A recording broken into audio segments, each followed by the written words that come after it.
Bangkan lagi masukan dari industri terkait hal ini. Ya, oke. Berarti kalau dari Pak Ezra nih masih seputar RKAB ya Pak, produksi pemangkasan, lalu juga ada volatilitas harga. Tadi Bapak bilang ada beberapa komoditas yang harganya naik, ada beberapa yang juga turun. Saya ingin ke Prof. Irwandi. Prof. Irwandi, bagaimana Prof? Kalau gambaran dari Prof. Irwandi melihat dunia tambang saat ini, RKAB salah satu yang masih menjadi kendala besar, walaupun sebenarnya sih belum ada arahan lebih lanjut ya terkait dengan batu bara. Silakan Prof. Irwandi. Ya. Terima kasih.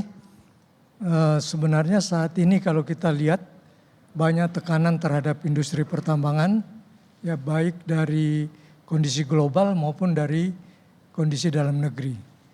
Dari kondisi global kita lihat bagaimana perjanjian antara pemerintah Indonesia dengan Amerika Serikat, termasuk misalnya mineral kritis. Ada juga perjanjian dengan Uni Eropa, ya adanya kewajiban paspor nikel ya, buat negara-negara di Eropa dan adanya kewajiban environmental social governance. Nah, kemudian juga ada siklus harga yang menurun yang cukup lama untuk beberapa komoditas ya dan lain-lain. Dari kondisi dalam negeri, kebijakan yang tiba-tiba dan mendadak ya tentang kuota RKB, keterbatasan eksplorasi, kenaikan biaya operasional, dan kemungkinan nanti dengan adanya perang yang terjadi di antara Iran dan Amerika Serikat dan Israel, kemungkinan harga energi akan naik lagi. Nah inilah tekanan-tekanan sehingga industri pertambangan kita saat ini berada di antara tekanan jangka pendek dan kondisi global. Nah, bila kebijakan saat ini, terutama kebijakan RKB dan lain-lain, dan yang akan datang itu didasarkan pada penguatan struktural dan transparan, ya penguatan struktural itu antara lain keseimbangan produksi, tata kelola yang baik, serta konsolidasi usaha. Maka kalau itu diutamakan kepada penguatan struktural dan transparan, maka dapat dikatakan bahwa kita sedang menuju kepada momentum konsolidasi. Tetapi jika sebaliknya, maka kita akan menuju transisi ke fase krisis. Terutama apabila kebijakan-kebijakan itu mendadak dan tidak transparan. Nah, menyangkut RKAB, ya pemangkasan kuota RKAB ini untuk komoditas nikel dan batu bara mempunyai makna yang berbeda untuk kedua komoditas. Untuk nikel sebenarnya dimulai dari dikeluarkannya banyaknya IUP nikel yang sebelumnya dan IUP smelter RKF yang berkelebihan, yang tanpa memperhitungkan secara cermat cadangan nikel kita. Ya, nah pemangkasan kuota RKAB nikel memang untuk hal-hal yang strategis, menjaga cadangan untuk keberlanjutan cadangan nasional, mengendalikan laju ekstraksi, proses ya. Nah, namun kebijakan ini perlu transparan dan keadilan buat semua perusahaan nikel tanpa ada perbedaan. Demikian juga untuk batu bara. Namun di batu bara ini berbeda dengan masalah yang ada di nikel. Masalah di batu bara ini karena lebih bersifat stabilisasi siklus harga ya, dan untuk pendapatan negara. Nah, jadi kebijakan dapat berbasis jangka panjang bila memenuhi persyaratan-persyaratan yang saya sebutkan di atas. Kita sudah dengarkan Prof dari RKAB, mungkin boleh ditanggapi dulu Prof RKAB dan juga baru kita, saya ingin tahu juga masih ada atau tidak Prof komoditas yang belum dihilirisasi sama sekali. Kan batu bara ini kan dikatakan sudah dalam upaya tetapi memang masih belum terlaksana dengan baik. Tapi ada tidak komoditas yang sama sekali belum dihilirisasi sama sekali. Tapi dijawab yang RKAB dulu dok, Prof. Tadi kan kita udah bahas RKAB, bagaimana tanggapannya? Ya, terima kasih. Jadi memang pemangkasan atau kata burita penyesuaian RKAB itu tidak hanya mempengaruhi rencana produksi tahunan, tetapi juga merubah fundamental perencanaan bisnis. Ya, ini paling penting ini. Prospek proyeksi pendapatan, keberlanjutan investasi, khususnya bagi perusahaan-perusahaan yang tengah berinvestasi saat ini, ya, dan memerlukan kepastian yang jangka menengah sampai dengan jangka panjang.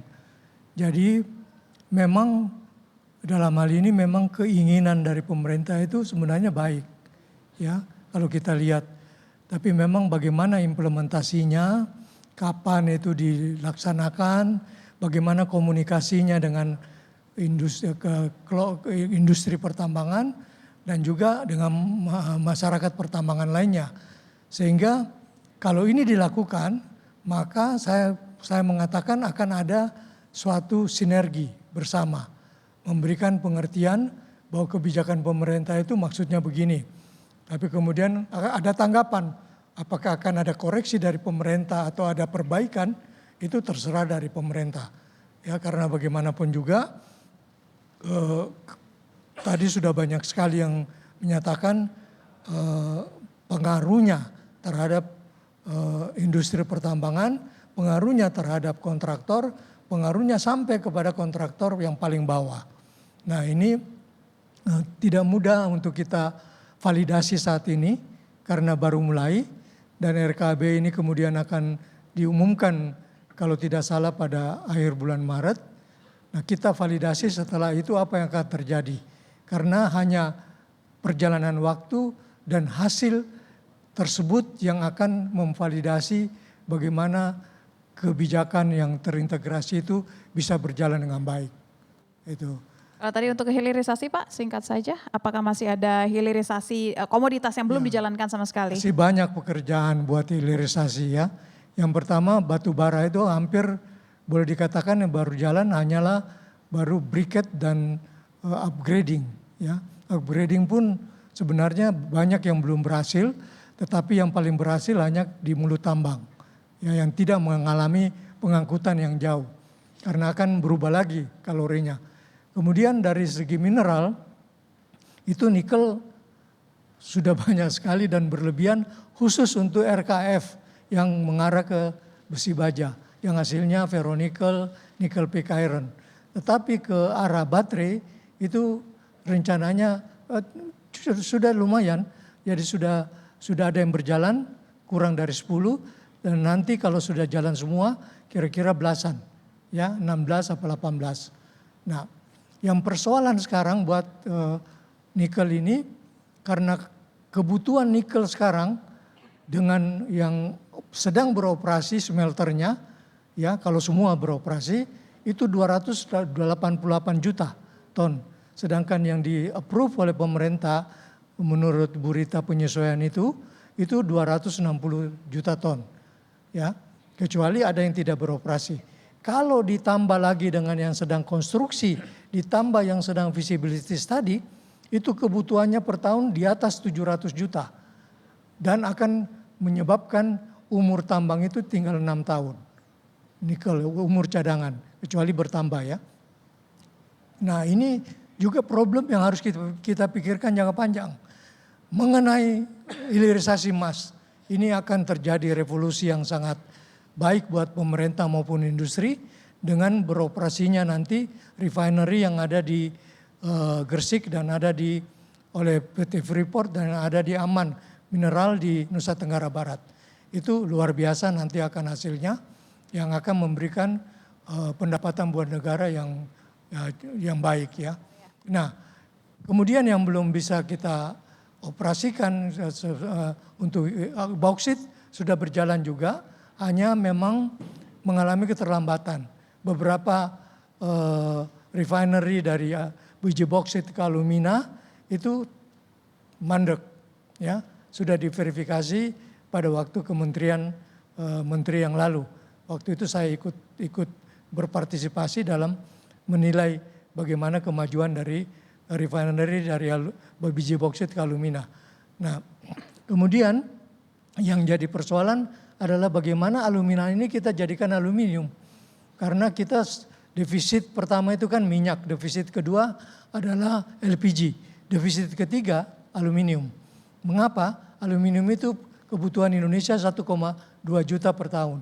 Sedangkan produksi inalum sekarang hanya tidak sampai 300 ribu ton. Tetapi dengan pengembangan akan datang, beberapa ada 2 perusahaan swasta dan Inalum, itu mungkin akan lebih dari 1,2 juta dan kita bisa ekspor. Dan defisit kita ini. Yang belum jalan adalah PB atau timah hitam. Ya, karena cadangannya masih dianggap kurang untuk mendirikan smelternya. Yang juga belum jalan dan belum diatur oleh pemerintah adalah mineral kobalt. Kobalt itu adalah mineral ikutan di nikel. Nikel itu dijual bersama kobaltnya kalau bijinya ya. Dan ini belum menghasilkan buat Indonesia. Belum diatur juga di dalam peraturan ya. Kecuali saya salah nanti akan dikoreksi oleh Bu Rita ya. Dan saya kira untuk komoditas timah aman. Sampai timah 99,99% tempatnya Pak Bambang Patijaya itu sudah berjalan dengan baik.